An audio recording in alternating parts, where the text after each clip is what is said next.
Hola, ¿qué tal? Bienvenidos, esto es Semana TV.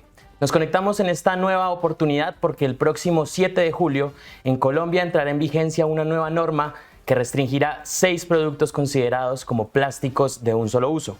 Se trata más específicamente de la Ley 2232 del 2022, que permitirá que se reduzca el consumo de estos productos en hogares y también en supermercados, en comercios y en distintos tipos de negocio.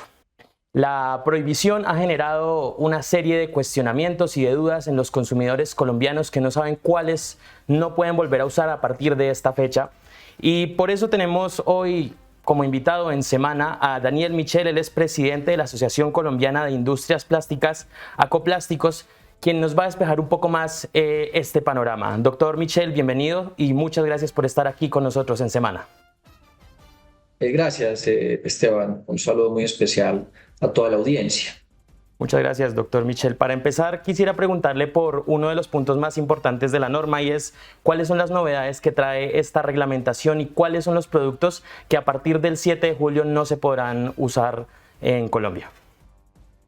Bien, pues el listado de productos que quedan prohibidos a partir del 7 de julio es el siguiente. Primero, las bolsas de punto de pago, es decir, las bolsas que entregan en los almacenes, en los supermercados, tiendas para llevar los productos.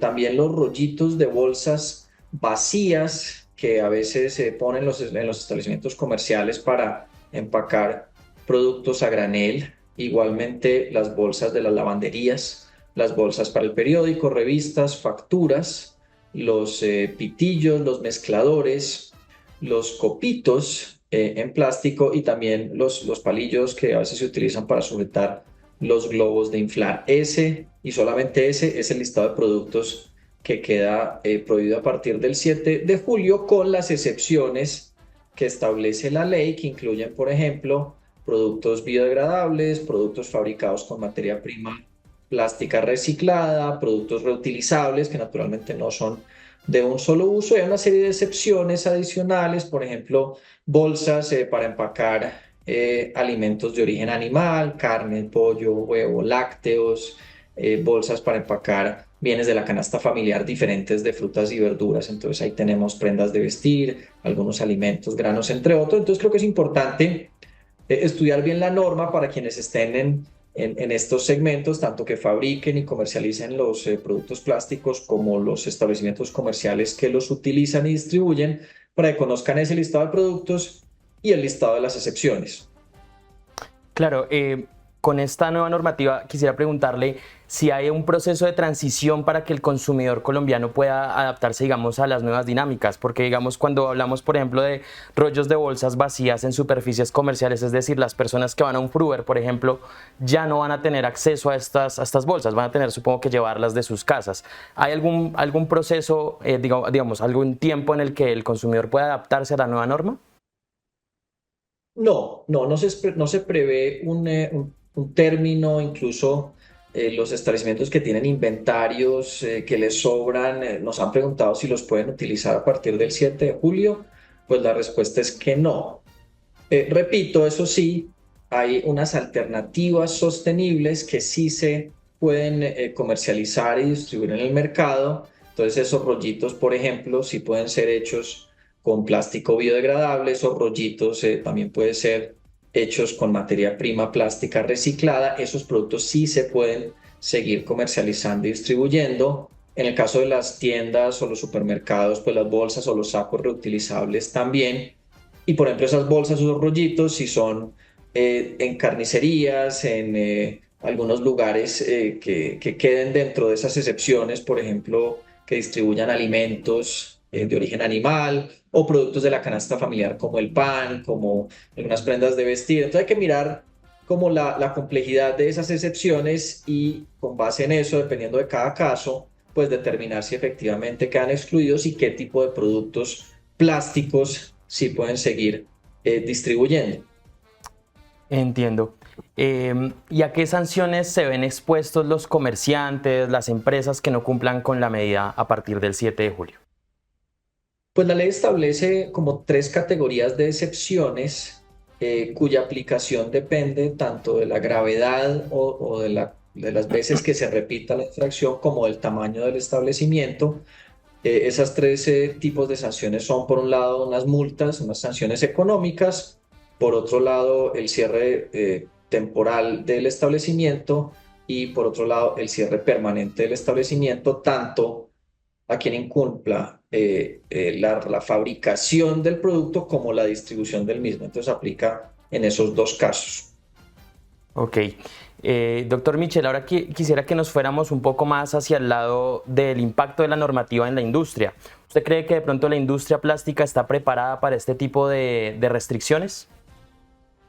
Pues los ubico un poco en cuanto al tamaño del sector. Este listado de productos que quedan prohibidos a partir del 7 de julio representan alrededor del 4% de la industria plástica nacional. Aquí en números redondos estamos hablando de cerca de 9.000, 10.000 puestos de trabajo, alrededor de 100 empresas, tal vez un poco más. En cuanto a toneladas de plástico, esto equivale por ahí a unas 50, 60.000 toneladas de plástico. En cuanto a facturación, pueden ser 500, 600.000 millones de pesos.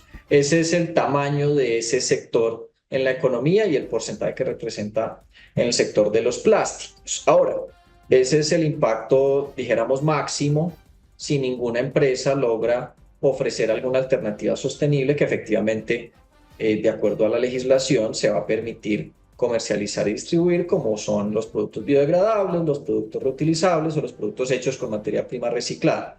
Ahora veremos cuál es el impacto en la medida en que efectivamente las empresas puedan avanzar hacia este tipo de alternativas que tienen algunos retos logísticos, algunos costos adicionales, algunos ajustes dentro de las plantas, por ejemplo, para la incorporación de este tipo de materiales diferentes a los plásticos convencionales, y esperamos que las empresas vayan avanzando hacia esa transición, que lo vienen haciendo con las inversiones y las diferentes novedades en cuanto a materiales que hemos venido introduciendo al mercado en los últimos años.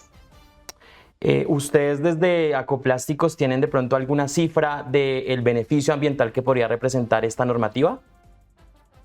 Pues para empezar, nos ubicamos con 50, 60.000 toneladas de plástico anual que van a tener que transitar, ya sea a plástico reciclado o recuperado, o a plástico biodegradable, o a un plástico que se utilice para un fin que sea reutilizable.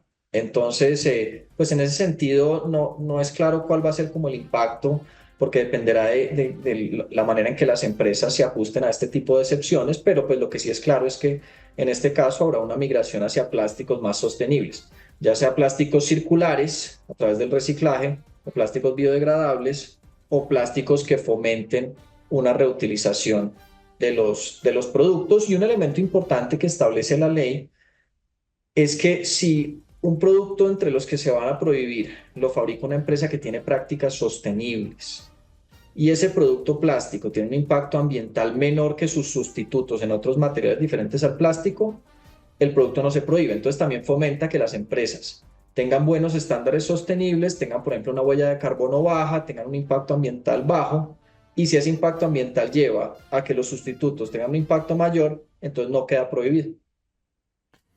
Doctor Michel, usted mencionaba hace unos minutos que hay algunos productos que tienen una excepción y se pueden seguir utilizando. Sabemos que hay algunos que siguen siendo utilizados por la industria alimenticia o también, digamos, por la industria médica. ¿Cuáles son esos productos que, digamos, la norma no recoge?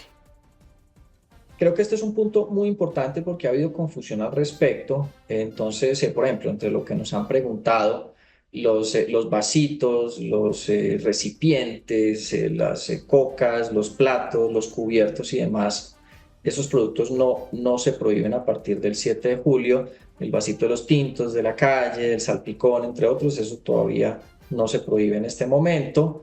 Adicionalmente nos han preguntado si, por ejemplo, las bolsas de los residuos, de las basuras se prohíben. Tampoco, porque no son bolsas de punto de pago, sino son bolsas para otro uso. Por ejemplo, los rollitos de las bolsas para recogerlo de las mascotas, pues tampoco, porque no son productos de punto de pago. Y en general ningún tipo de empaque, envase, embalaje, botella queda prohibido de ninguna manera dentro de esta norma, solamente la bolsa de punto de pago, los rollitos de las bolsas de lavandería, periódicos, revistas, facturas, pitillos mezcladores, copitos y los palitos de las bombas, y ese es el listado exclusivamente. Claro, dentro de la normativa, ¿hay algún tipo de mecanismo para determinar cuáles productos no se pueden usar? Es decir, algún tipo de gramaje de plástico o de alguna condición en el plástico que les permita a ellos decir estos sí y estos no. Pues esa es una inquietud que nosotros hemos tenido ya durante un tiempo. Estamos pendientes de la reglamentación del Ministerio del Ambiente de esta ley. Esa reglamentación debe haber quedado lista hace cerca de año y medio, en enero del 2023. Todavía estamos esperando que salga esa resolución, y esa es la resolución que nos va a indicar cuáles son las características técnicas y cuáles son los mecanismos para demostrar que un producto efectivamente cumple con esas condiciones ambientales o sostenibles, y que por lo tanto no queda prohibido del mercado. Me estoy refiriendo a cuáles son los criterios, los estándares y la forma de sustentar que un producto es biodegradable, que un producto contiene materia prima reciclada, y cómo es ese esquema para validar su trazabilidad, entre otros mecanismos necesarios para entender y aplicar esta norma, que deben ser reglamentados por el Ministerio del Ambiente y que todavía no tenemos dicha resolución. Así que es bien importante, ojalá salga pronto para que las empresas tengan toda esta información y puedan de alguna manera ajustar sus procesos para migrar hacia esas alternativas sostenibles. Ok. Señor Michel, sabemos que hay, digamos, unos plásticos que se prohibirán la siguiente semana, el 7 de julio, como lo habíamos mencionado, pero también la reglamentación muestra una transición en el año 2030, es más exactamente el 7 de junio de 2030, cuando se prohibirían otra serie de productos. ¿Usted tiene conocimiento de cuáles son esos productos que se prohibirán dentro de unos 6 años? Sí, esos otros productos son básicamente las vajillas, los vasitos, las coquitas, los platos, los cubiertos, los recipientes para los domicilios, es decir, un poco dentro de la familia, lo que se conoce como los artículos desechables. Esos quedan prohibidos a partir del 2030, con las mismas excepciones de las prohibiciones de este año, y una adicional para los productos que sean de alguna manera plástico neutro, es decir, que la misma cantidad de material plástico que llevan al mercado, las empresas certifiquen a través del reciclaje la misma cantidad de producto, para que sean, digamos, que productos sostenibles y circulares. Entonces, ese es el listado de productos cuya prohibición entra a regir a partir del 2030, con esas excepciones que menciono: biodegradables, reutilizables, productos fabricados con reciclado o productos circulares o plástico neutros. Claro, para usted, digamos, en su opinión, ¿usted cree que de pronto esto podría tener un rezago mayor en la industria plástica? Porque, digamos, en estos productos que se van a prohibir en 2030 ya hay, digamos, más tipos de productos. ¿Esto sería un golpe para la industria, o usted cómo lo ve desde Acoplásticos? Pues nosotros siempre hemos considerado que las prohibiciones no son el camino. Es estigmatizar unos productos innecesariamente, es catalogar unos productos como innecesarios cuando eso depende un poco del consumidor. Hay personas que tienen problemas de movilidad, discapacidades, y requieren el pitillo, requieren ciertos productos. Las bolsas cumplen un propósito también de salud. Los recipientes, por ejemplo, de Nicopor, se utilizan mucho para conservar muy bien los alimentos de personas que lo llevan al trabajo, llevan sus almuerzos al trabajo, y además es el producto de lejos más económico. Entonces pues beneficia mucho a la población de más bajos ingresos. Entonces nosotros nunca hemos acompañado o considerado que el camino es la prohibición. Lo que tal vez uno resaltaría de esta norma es que pues bien, quedó una prohibición con la cual pues no compartimos ese camino, pero se establecen unas alternativas sostenibles. Entonces las empresas pueden migrar en esa dirección, con lo cual se fomenta una transición más rápida hacia alternativas sostenibles, ya sea en cuanto a economía circular y reciclaje, soluciones de ecodiseño hacia la reutilización, o algunos usos de novedades y tecnologías biodegradables. Entonces, en esa medida, pues de alguna manera acelera esa transición en la industria, y esperamos que conjuntamente con los consumidores, con el gobierno y con todas las cadenas productivas de la industria podamos rápidamente avanzar hacia una industria plástica sostenible y lograr lo que pues todos buscamos, y es que el plástico no termine en el ambiente, no contamine, sino aprovechar todas las bondades que tiene, evitar que también termine en los rellenos sanitarios y lograr que ese gran valor que tienen los residuos plásticos los podamos reincorporar a través de la economía circular. Ok, durante los últimos días, como usted lo mencionó, hemos visto que se han gestado una serie de mitos alrededor de la normativa. ¿Ustedes cuáles mitos han visto y cuáles les interesaría de pronto desmentir en este momento? Pues creo que mucho de lo que ya hemos conversado, hay mitos frente a las excepciones. Creo que no se ha mencionado mucho que, pues además de que existe ese listado de productos que se prohíbe, pues hay una serie de excepciones que sí se pueden comercializar, y esta información muchos establecimientos comerciales, incluso fabricantes de productos plásticos, no la tienen. Entonces, pues esa claridad de que los productos que cumplen con esas excepciones en biodegradables, en materia prima reciclada dentro del producto, entre otros, pues efectivamente se pueden seguir comercializando. Y los otros mitos tienen que ver con productos que a veces se ha equivocadamente sugerido que se van a prohibir también, por ejemplo, los vasitos, los cubiertos, los platicos o cualquier tipo de empaque. Aclarar que ningún empaque, ningún envase, ningún embalaje, ninguna botella, ningún producto desechable o descartable, como se quiera llamar, queda prohibido a partir del 7 de julio. Solamente es el listado taxativo de los bienes que ya hemos mencionado. Ok, doctor Michel, y para terminar, desde Acoplásticos, ¿ustedes han hecho alguna petición o han dado algún mensaje al Ministerio de Ambiente frente a este tipo de regulaciones o frente a este tipo de prohibiciones?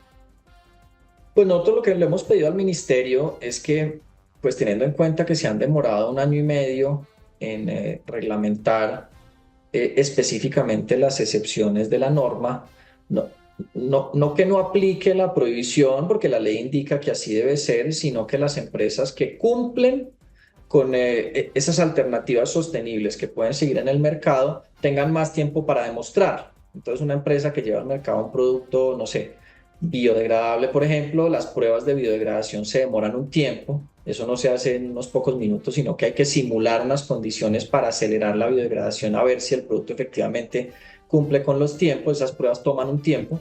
Entonces, pues que el ministerio otorgue ese tiempo adicional para que las empresas, cumpliendo con esa excepción, pues puedan demostrarlo no el 7 de julio, sino un año más adelante o lo que se demore. Igual con, por ejemplo, el producto que sea fabricado 100% con materia prima plástica reciclada.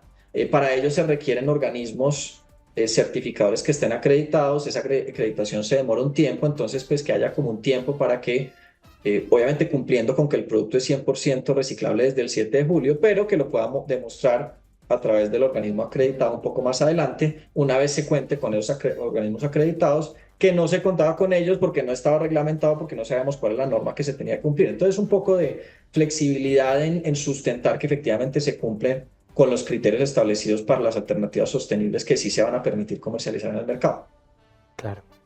Bueno, pues muchas gracias, doctor Michel, por responder nuestras preguntas. Esto sería todo por hoy.